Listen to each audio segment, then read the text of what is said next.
La petite question du jour. Résoudre dans R l'équation racine de 3 plus 2 racines de 2 puissance x moins racine de 3 moins 2 racines de 2 puissance x est égal à 2. Comme d'habitude, prenez votre temps pour la résolution et on se retrouve après. Alors la première chose que j'ai vue, moi, dans cette équation, c'est les termes 3 plus 2 racines de 2 et 3 moins 2 racines de 2 qui sont conjugués. Donc je me suis dit, il y a quelque chose à faire avec ça. Quand on multiplie deux formes conjuguées, on obtient normalement un nombre rationnel. Bon, alors donc je calcule 3 plus 2 racine de 2 facteur de 3 moins 2 racine de 2. Et qu'est-ce que j'obtiens? Eh bien que cette quantité vaut 3 au carré moins 2 racines de 2, le tout au carré, 3 au carré vaut 9, 2 racines de 2 au carré vaut 8, le produit des deux vaut donc 1. Et ça, c'est intéressant parce que ça signifie que 3 moins 2 racines de 2 est égal à 1 sur 3 plus 2 racines de 2, c'est-à-dire que 3 moins 2 racines de 2 est l'inverse de 3 plus 2 racines de 2.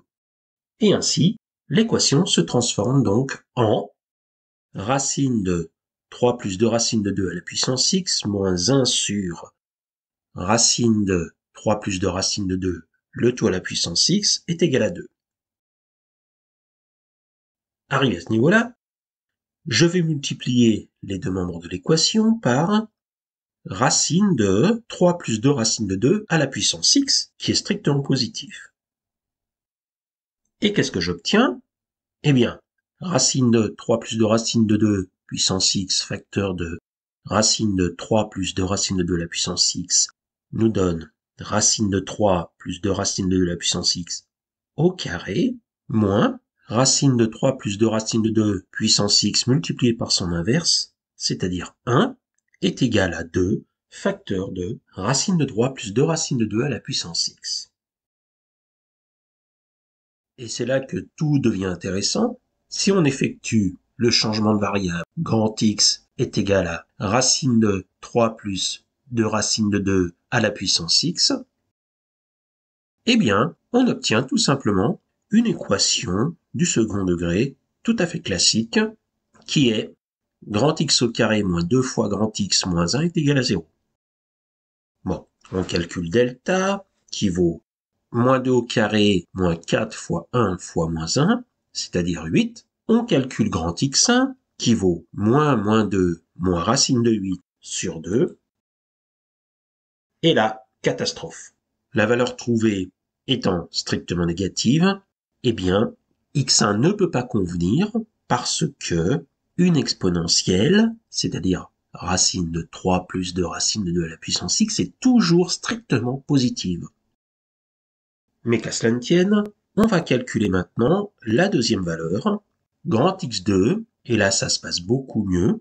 Grand x2 est égal à moins 2 plus 2 racine de 2 sur 2, en remarquant que racine de 8 est égal à 2 fois racine de 2.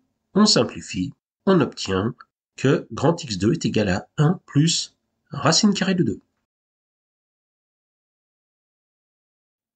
Une fois que tout ceci est fait, il ne nous reste plus qu'à nous occuper sérieusement de petit x. Nous avons donc à résoudre racine de 3 plus 2 racine de 2 à la puissance x est égal à 1 plus racine de 2. Alors pour ceci, nous allons passer au logarithme et obtenir que le logarithme de racine de 3 plus 2 racine de 2 à la puissance x est égal à log de 1 plus racine de 2. Ensuite, souvenons-nous que log de a à la puissance b est égal à b fois log de a, pour transformer la partie gauche en x fois log de racine de 3 plus de racine de 2 est égal à log de 1 plus racine de 2. Autrement dit, x est égal à log de 1 plus racine de 2 divisé par log de racine de 3 plus de racine de 2. Mais là, on va essayer d'aller un peu plus loin quand même et terminer en beauté. Alors qu'est-ce que je vois? Eh bien, si j'élève 1 plus racine de 2 au carré, j'obtiens a au carré plus 2 fois 1 fois racine de 2 plus racine de 2 au carré, c'est-à-dire 3 plus 2 racine de 2. Vous voyez où je veux en venir. Racine carrée de 1 plus racine de 2 au carré qui est égal à 1 plus racine de 2, est donc égal à racine de 3 plus 2 racine de 2.